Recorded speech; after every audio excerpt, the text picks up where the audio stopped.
Hey guys, Mustache here, this time again with another Star Wars figure review, this time of the S.H.Figuarts Luke Skywalker.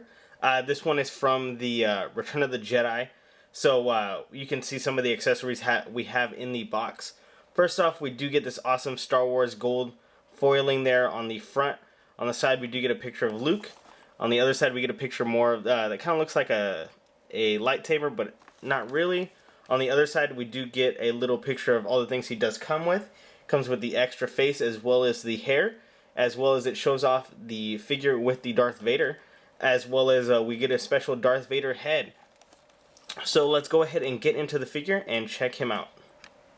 So here he is, Luke Skywalker out of the box. As you can see, he looks amazing. I have him turning around on my new turntable here. Very cool. There's a few things that I kind of don't like, a few things that I very much do like. But we'll go ahead and get into the accessories first, of course, and save the final verdict for the end. So, getting into the accessories, we'll go over the faces first. So, getting into the very first thing, we do get this extra Vader head that looks very nice. As you can see, we do get the scarring on the top of the head there, which looks very cool, and it goes all the way to the back with that kind of blast or electricity there. As you can see, we do get some of the wrinkles on the face, we do get that ear. And I'm very eager to try this out on the Darth Vader, which I do have, so we'll go ahead and check that out later. We do get the other extra head, which is Luke here, and as you can see, looks very nice. His hair is very golden, and that's kind of one of the things that is a little different to me. But going into it, the face looks awesome. I love how good it looks, and I don't see why S.H.Figuarts hasn't done anything like this before. So we'll go ahead and get into the other accessories. We do get the lightsaber hilt here, which is very nice, and that goes ahead and plugs in on his side, so it's very nice. Another thing too is if you look at this is the top piece, just like right here. So here's the beam effect for that lightsaber, and what you have to do is you actually have to pull this off or spin it a little bit, and it does come off. It's a lot easier if you go ahead and spin it, and so we'll go ahead and plug that right in. And you kind of do the same thing, and it just plugs right into there.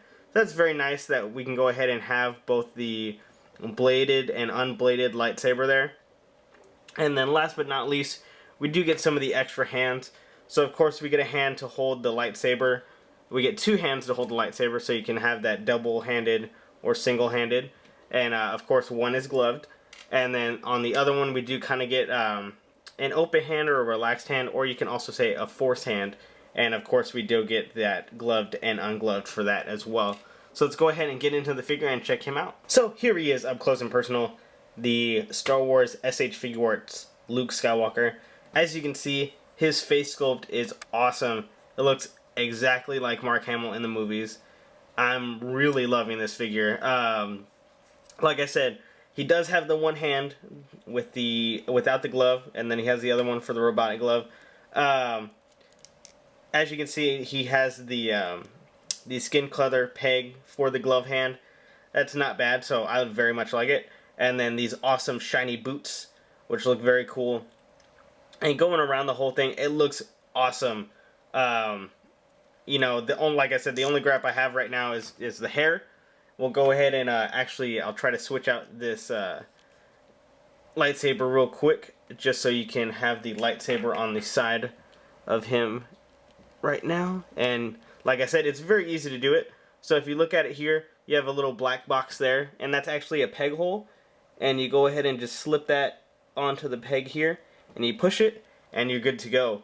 And that looks really awesome. I'm so glad that that was included. As well as it's not bad that they didn't go ahead and just make another hilt. It's cool that they actually had the switchable pieces.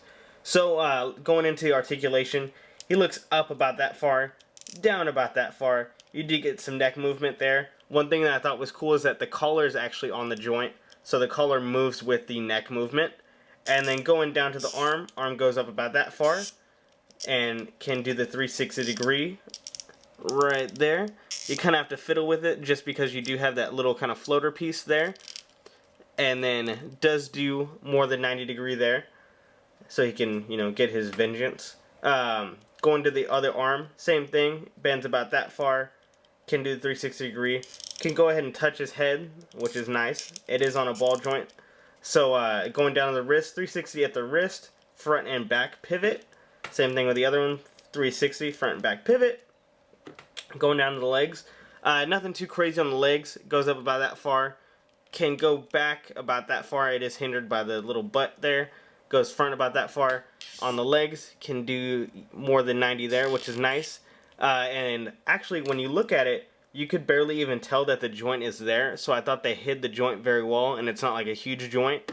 Not like how it is usually with the Dragon Ball Z ones. Going down to the leg, we do get up about that far. We do get the toe bend there, which is pretty stiff, which I kind of like. His foot goes back about that far. So back and up. Can do the 360 degree at the ankle there, so that's very nice. And so you can get a big range of movement on that, so you can kind of, get them in really nice stances. The belt is free flowing here. He does have an ab crunch, so he crunches down about that far, crunches back about that far. So if you want to make a guitar, you could really get him in those rocking poses like that. Woo! So that's very nice. And then 360 degree on the head, and then I'll go ahead and go over this with you right now. So to take off the head is just like much like any other S.H.Figuarts, but this one's different a little bit. This one does not have a ball. This one's actually on a little peg, so that's very nice. So when you want to go ahead and change those heads around, you go ahead and bring in the other one to get a more dynamic scene, and you can go ahead and plug that right in.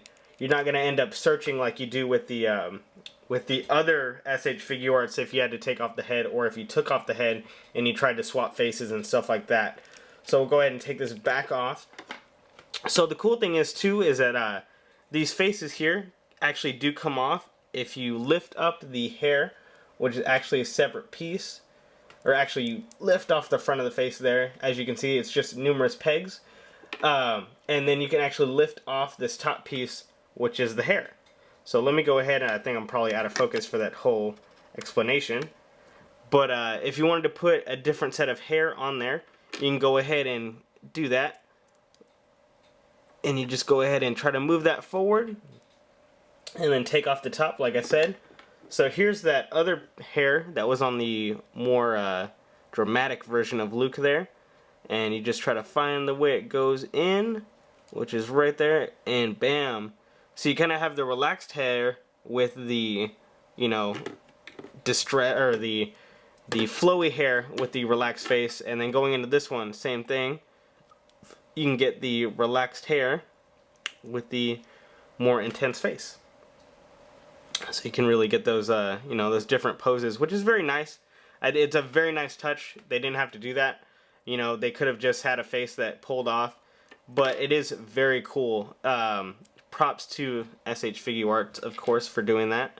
And then when you want to go ahead and plug those back in, make sure you have the right set of hair, and then you go ahead and just push that back on, and you're good to go. So we'll go ahead and get this other one back into place as well. So like I said, go ahead and find these spots. Make sure your hair pegs are going to the back, and then you just go ahead and push this off, much like that, and then you push it back into there, and it looks great. So what would be Luke Skywalker without his dad? So we'll go ahead and bring that guy in, and we'll actually go ahead and bring in another special item as well. So if you do get both of these figures, and you were lucky enough to get the early release with Darth Vader and get this awesome base, then you end up being able to make an awesome scene like this one with Luke and Darth Vader fighting here. It looks very nice, especially with the wind in the face kind of face there, and then having Darth like just towering above Luke. Looks very cool. I'm so glad that they ended up making these figures. We have one more thing to pull off with Luke and Vader, and we can kind of get into that right now. Because they give you this awesome second face, you get to recreate this very touching scene of Luke and his father for the very last time, when Darth Vader says, "Let me gaze upon you with my own eyes for the very last time." It's such a very nice touch to the figure. If you do get a chance to pick up this figure, definitely pick them up. If you're a Star Wars fan, there would be no reason why you wouldn't pick this up. I know today they just put up pre-orders for the Speeder Trooper, or the Bike Trooper, and he's retailing for $200. This guy was around, I want to say, $40 or $50 from Big Bad Toy Store. I'm not sure if I'm going to pick up the Bike Trooper, but I will most likely try to get him maybe down the line, if not immediately. So, Mustache again with another Star Wars review. If you're like me, you're very eager for Force Friday, and maybe I'll be able to pick something up for you guys and review it. So, Mustache again, peace.